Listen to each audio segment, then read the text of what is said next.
One of these hedge trimmers works perfectly and the other one does not.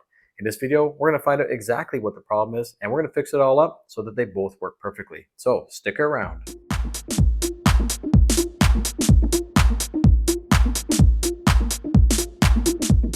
All right, let's take these outside and compare the two and see how well they do. And then we'll take a closer look at exactly why one's working really well and the other one isn't.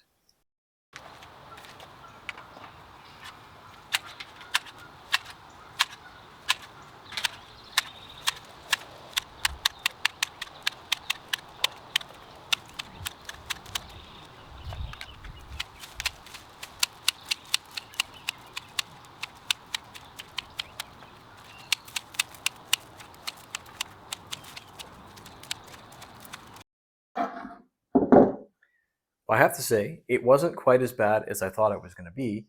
And I think that's partially to do with the suppleness of that euonymus plant. It's all pretty new growth.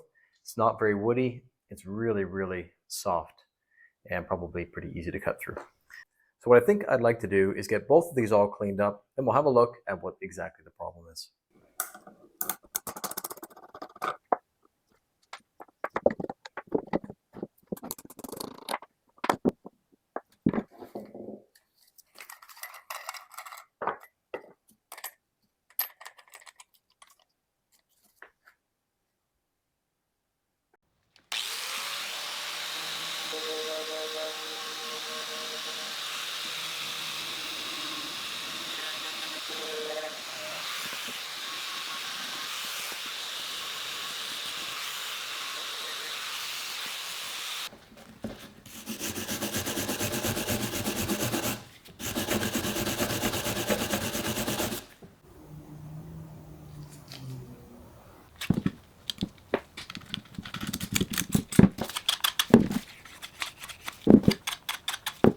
So this pair of clippers belongs to me, and I found that it's actually worked pretty well. It does tend to rust up, but it does do a good job as long as you keep it sharp.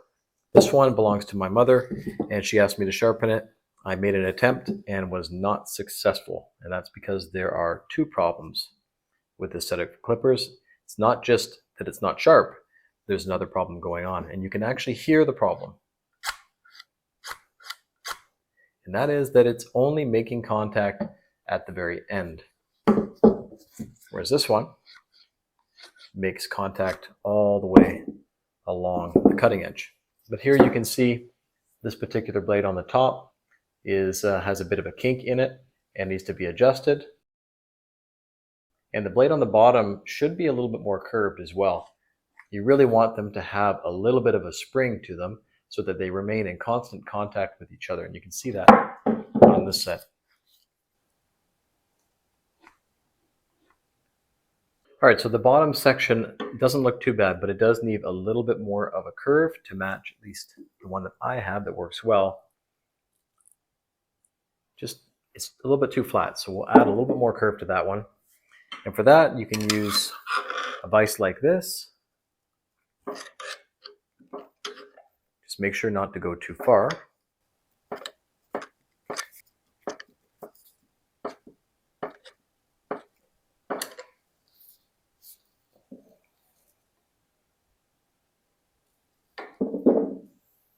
Okay, so now for the top one, I want to take that bend out of there first because it's a bit of a kink. It's not a continuous bend.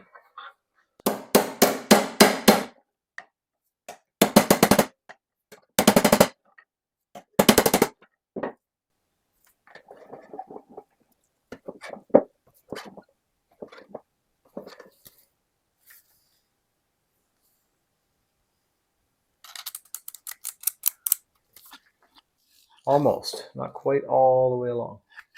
Just right here at the very beginning. I don't hear contact. Better.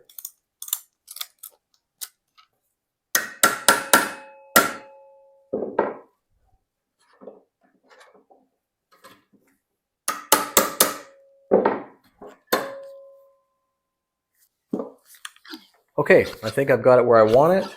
Okay, so there's actually two more problems. We have a little bit of an opening left at the end, and I would prefer it to close up nicer. So all we need to do is hammer.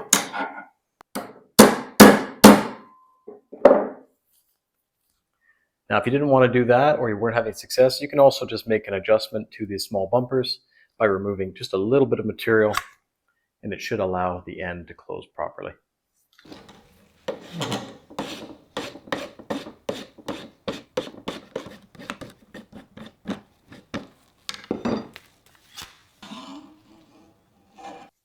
Okay, on to the last problem, and that is simply that this thing is not sharpened correctly. So what's happened is somebody sharpened both sides. They've sharpened this side just a little bit on both front and back pieces. So we need to correct that, and there's not a lot of material to remove, but it is a fair amount of material to remove with a file. So I'm going to get the grinder and I'm going to grind this edge here to get back to good material so that this is completely flat.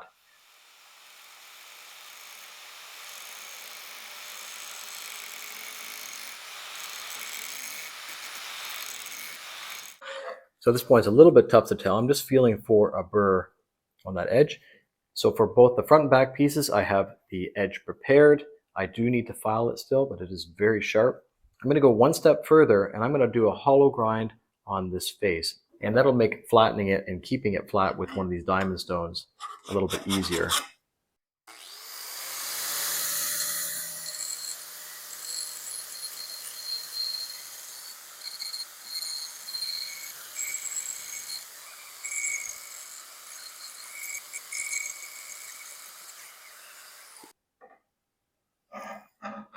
Now that that's finished, I can take one of my diamond stones.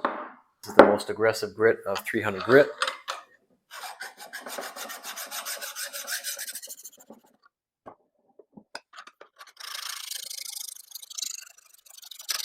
This is a completely optional step. It's not really necessary. I just wanted to go a little bit further.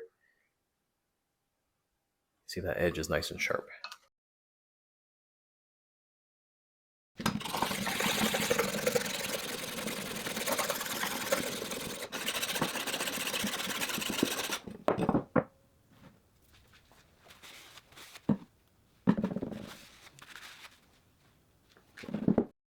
I just need to work on the very final sharpening of the edge. And I have a chainsaw file. It's pretty sharp, but you can use just about whatever you have. These small files as well for saws, diamond, whatever.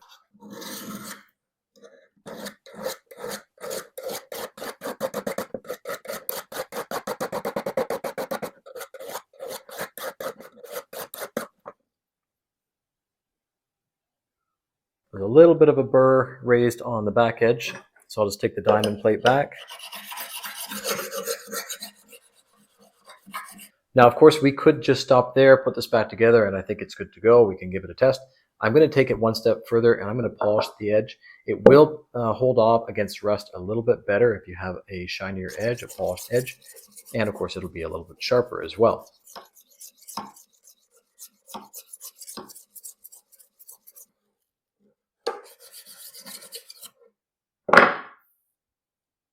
Okay, so for the polishing, I have this polishing compound, green polishing compound, and I have a block of wood with a little piece of leather scrap attached to it. You can just load that up. This will also remove the burr if you have a very fine burr on that edge.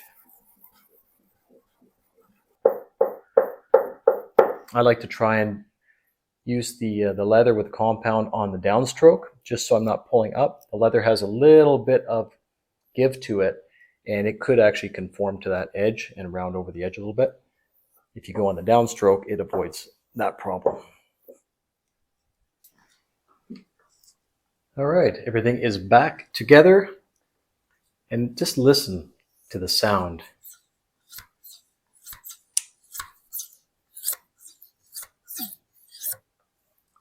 It sounds amazing. You can see here the end closes up really nice.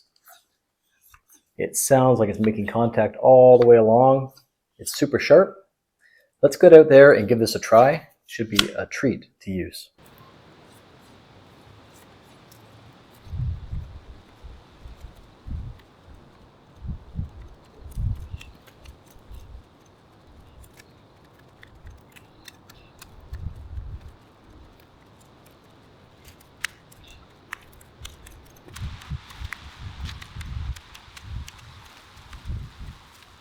So I ended up sharpening mine pretty much the same. It sounds great. It's all cleaned up. Both of these are cleaned up and working well. So one thing that I like to do with my tools is put a little bit of light oil on in between the joint where it pivots. It just makes that action a little bit better. Work that into the joint. And there's a little bit of debris from where we were cutting there. I like to clean that off before I store it.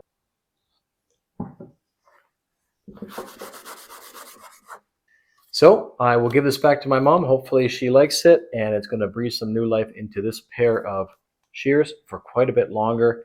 They're probably sharper than they were when they were first purchased. So if you like things sharp, make sure you like and subscribe.